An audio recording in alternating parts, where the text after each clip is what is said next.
Yeah, it seems like the temperature's been going up recently in the past few days for whatever reason. Summer wants to stick around.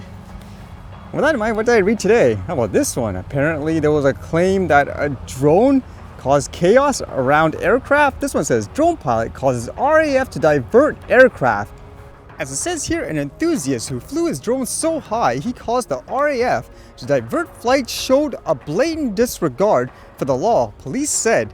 Thomas Ling, 34 of Main Road, Brothertop, pleaded guilty to 4 offenses at Boston Magistrates Court on Wednesday.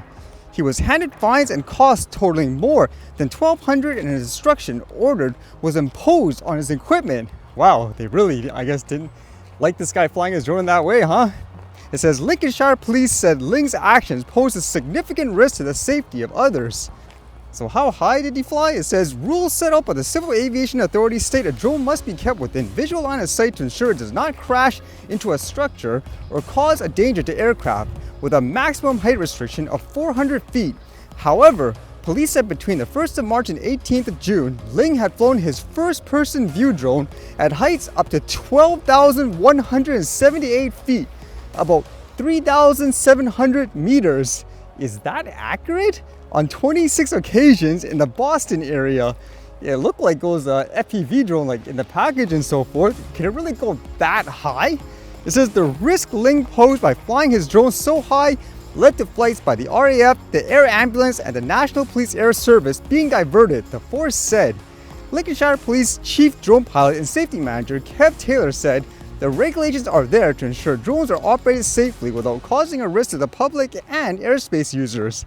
Ling's drone was adapted so it could be flown at such high altitudes, often flying between 7,000 and 12,000 feet, he said. What kind of drone is that he has here? It looks like the older style FPV drone, I guess, from DJI. Mr. Taylor said the area where Ling had flown his drone was close to RAF Coningsby, home to Typhoon jets and the Battle of Britain Memorial Flight.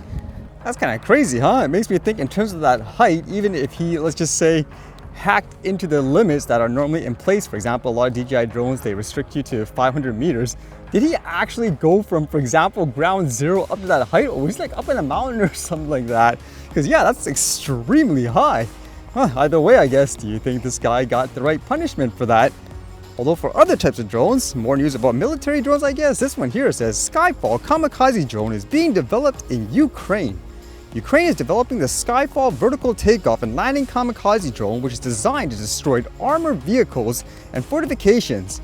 A representative of the company Stark Defense, which is the developer of UAVs, told Military News about this. The unmanned system includes a control station and 3 to 5 attack drones. The effective use kamikaze drones should work in tandem with a reconnaissance drone that will detect targets for them and, if necessary, act as a repeater.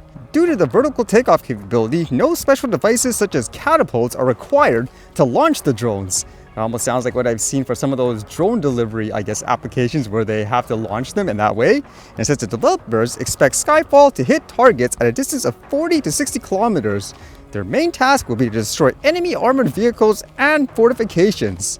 And it says for this purpose, the drone uses a Ukrainian warhead weighing 5 kilograms.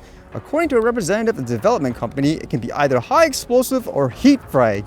Either way, lots of people, I guess, constantly requesting for armed drones during war, huh? And in terms of things like weapons, how about this one? I was reading, I believe it's in Colorado in the US. It says there's these Venezuelan gangs of illegal immigrants that are taking over, I guess, apartment complexes, literally with weapons and stuff. And you can see in the video, that's crazy.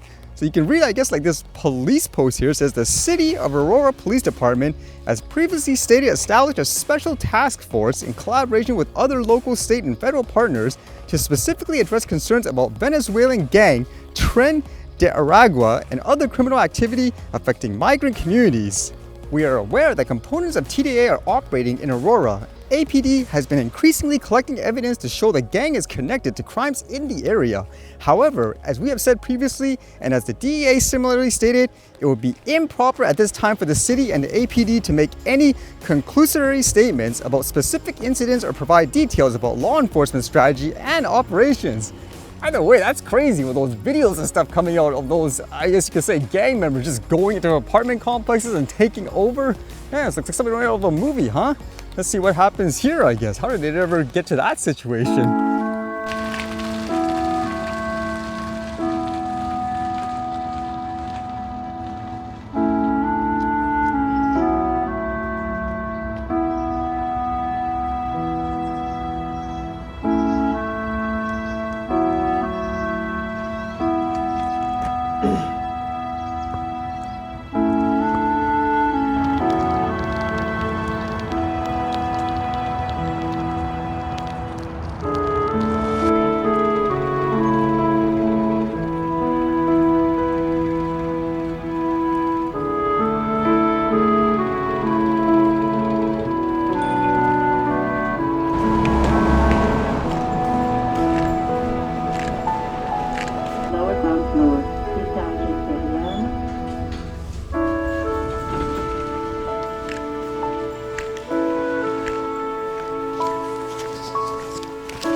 right, see you guys later.